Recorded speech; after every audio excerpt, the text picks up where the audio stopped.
চট্টগ্রাম মহানগরীর গুরুত্বপূর্ণ জেএসি মোড় এলাকায় চলমান সড়ক কার্পেটিং কাজ পরিদর্শন করেছেন ডাক্তার শাহাদাত হোসেন। পরিদর্শনকালে তিনি কাজের গুণগত মান বজায় রাখা, নির্ধারিত সময়ের মধ্যে কাজ শেষ করা এবং জনদুর্ভোগ কমাতে প্রয়োজনীয় নির্দেশনা দেন। মেয়র বলেন, নগরবাসীর স্বাচ্ছন্দ্য ও নিরাপদ চলাচল নিশ্চিত করতে সড়ক উন্নয়ন কাজ সর্বোচ্চ গুরুত্ব দিয়ে বাস্তবায়ন করতে হবে।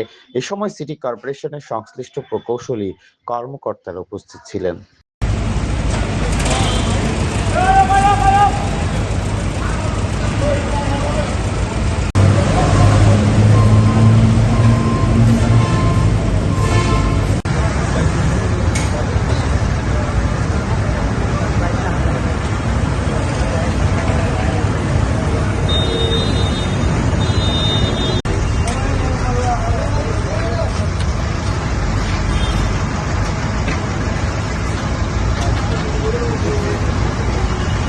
দৈনিক আজকের বাংলা .net